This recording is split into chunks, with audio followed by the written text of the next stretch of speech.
excited. We are very excited both of us because are we fans. both loved this book. Loved it. Queen for a Day by Maxine Rosaler. And we're so excited because she's here with us, joining us via Skype. And honestly, like both of us have raved about this book. Yes, and honestly is a good way of saying it because the book is honest. Maxine, welcome to the show. I am so happy to speak to you. I wish I wasn't looking at my face, though. We feel the same way. You know, brutal honesty is how I describe this book because it just doesn't sugarcoat anything. Was it a difficult book for you to write, given the fact that this comes from your own experience as an autism mom? You know, it's interesting. First of all, I love writing. I've been writing for 35 years. I'm just going to look down at my floor. I've been writing for 35 years, and I was, written many other, I've written 2 other fiction books and other books, and writing for me has always been a joy. There's just something about it that I need. It just feeds my soul. And when I was writing this book, I can say that it was difficult in certain respects and not difficult in others. I mean, it was not difficult because I love writing, and I love being in touch with the truth and with my true feelings. So in that respect, it wasn't difficult.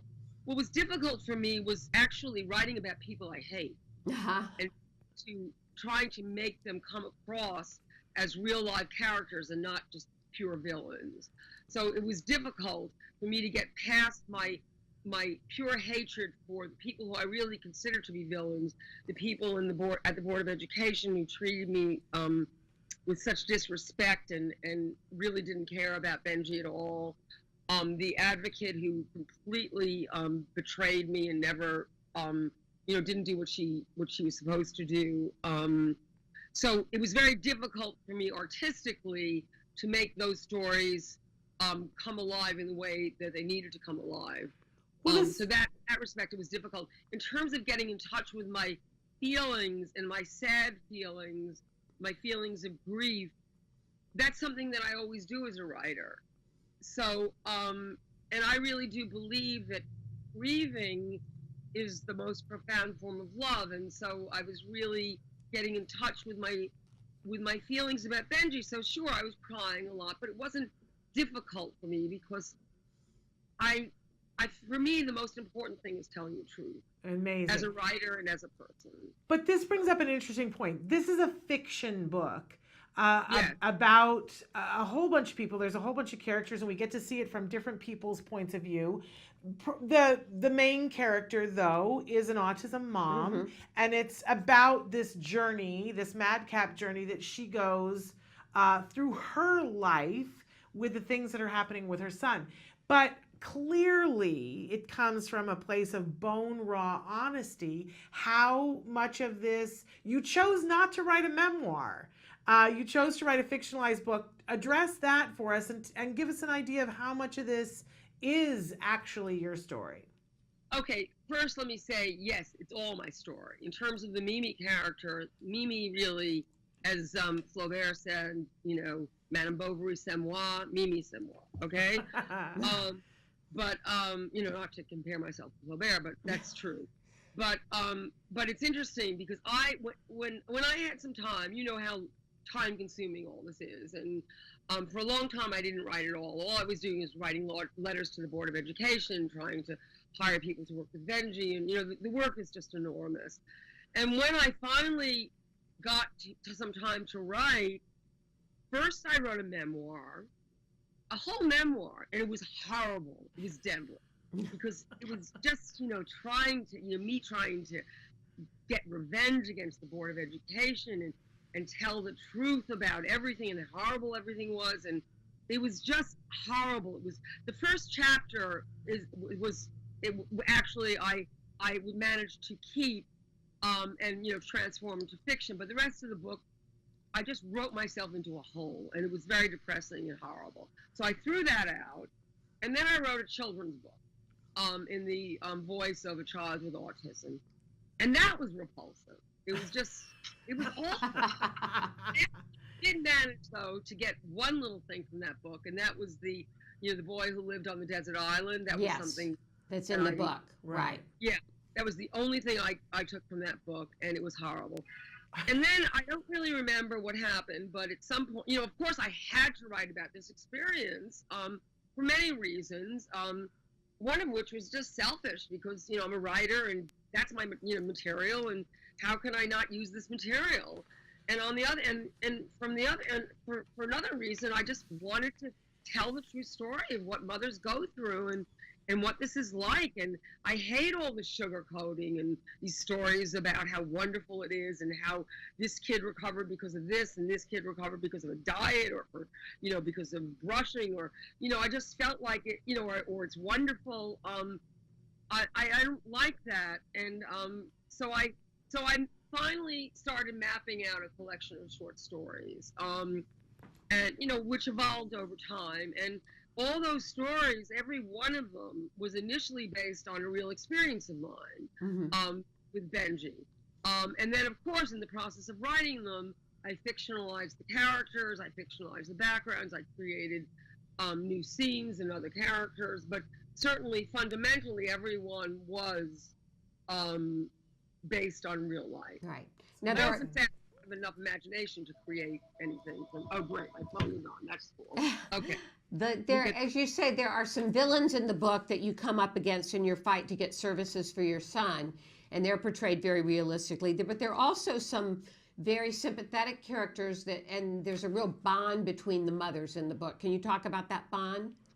Oh, for sure. I love the mothers. I love the mothers. But again, the only mother that I really knew, the only mother with whom I had a real bond during those very early years, and really up until Benji graduated, was the mother on whom I based the story Queen for a Day.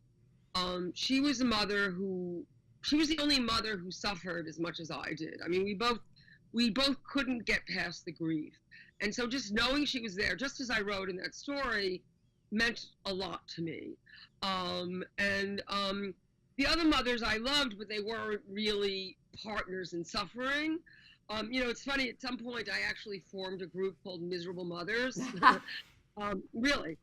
But really the only two mothers who really were as miserable or as grief-stricken or as completely overwhelmed by this experience was the mother on whom I based Queen for a Day. But since Benji graduated from high school, and now he's in college, and I'm doing a program, I don't know if you're familiar with it, but it's an amazing program. It's very big in California. It's called Self-Direction. And you basically have control over whatever your budget is. I've always hired everyone myself, but I've always done it through the agencies, who are awful. But anyway, through this program, I finally met my community of mothers, and it's been very gratifying, because these are women who just, man, oh man, their lives have just been so difficult, and my heart breaks for them, and they're just the children with physical disabilities. That's very difficult, but they're all experiencing the same kind of fear, especially now that we're all older and our children are getting older. Our big fear is what's going to happen to our children when we die. Right. So tell us about, well, you talked a little bit about Benji today. You said he ended up graduating from high school and he's in college. Okay, well, Benji is very unusual. There was never a school for Benji, okay? There was never a school. I went to all the schools. None of them wanted him because he's very smart. Intellectually, he's gifted. But socially, he's extremely backward. I would really say that socially, even at the age of 26, he's kind of like a 5-year-old. But intellectually, I mean, he's majoring in chemistry at City College. Right. And he's very gifted. So he has such an uneven distribution of what should we say, challenges and gifts, that there was never a school for him. So ever since he graduated from college, I would really say his education has begun, because I've been able to hire people, and I've gotten really good at hiring people, because I know now who to hire. I've been using I want to sort of give you tips. Every time I meet another mother, I want to say, well, you have to do this, that, and the other that's thing. great. We love tips. We love tips. Because the New York Foundation for the Arts has been an amazing source of people for me. Because artists are people who respect differences, and they also have the kind of schedules that we need because they can fit in their schedules to work with our children. So is Benji an artist? Is Benji an artist? Well, he's not an art. I mean, he did that. He's a very good artist, but he has no interest in art. So it's not that he will only do art for when he's in a class. I mean, the reason I gave him a drawing class was one of the things that Benji does, and I'm sure you're familiar with this kind of thing, is he draws maps obsessively. So he will draw maps of New York City by heart and the New York City subway by heart. They're lying all around the house, and every now and then I collect them. So I decided when he went to, the first college he went to was the Borough of Manhattan Community College. So I decided, well, he seems to be a really good draftsman. I'll give him an art class. And it turned out he was great. I mean, he really is very, very talented in terms of art. But he's not the kind of artist who wants to be a creative artist. He can just do amazing things with art. Although he does, let me show you something that's really cute. I'm getting up for a second. Okay. I gave him, I'm looking at this now. Like, he took a ceramics course with this amazing woman. She's such a riot. I love her. Her name is Sylvia Nestor.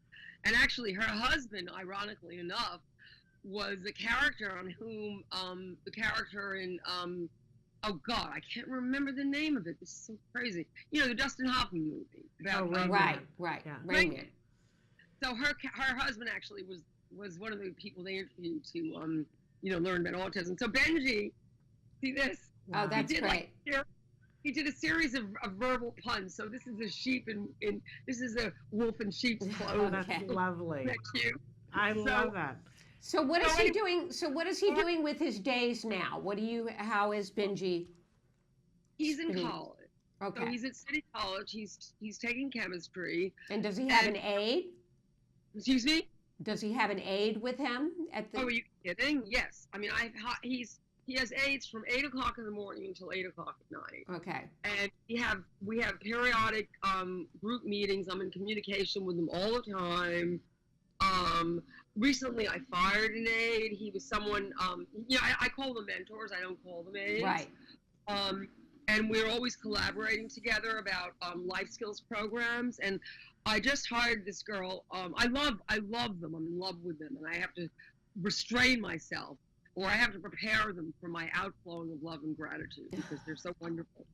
But every now and then, someone comes along and you think he's good and he's really no good. Like the chemistry tutor, man, he really screwed up. Like, he let Benji go to the store to take a long walk by himself to the store. Oh, and so I fired him.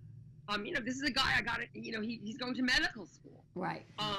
And it sounds like it could be another chapter in this book. And we're almost out of time, although I hate it because I could just talk to you for hours, Maxine. But okay, excuse me? This book is so delightful. I laughed out loud, and I can only say that about a handful of books in my life, right? I cried. I got so mad a couple of times at people in the book that I threw the book across the room more than once. Yeah. And then went and retrieved it. But really lovely. So when is the book officially out now? Because we got an advance copy. Yes, in fact, I rewrote a lot of it, so you have to read the new one version. Interesting. The editor, because I thought the Annie Sullivan story was it was dragged too much. But anyway, that was one of my favorites.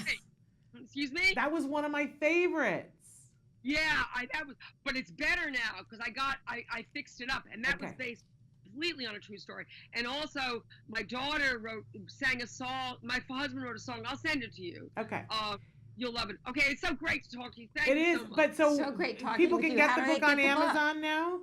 Excuse me? They can get it on Amazon now? Oh, yeah, it's on Amazon. It's in a lot of bookstores, too. And, yes, it's definitely on Amazon. This is your required Autism Mom summer reading. You will enjoy it. You'll live vicariously through Mimi. You will relive some of the things that you've been through triumphantly and survive with her. Thank you so much for writing this book, Maxine.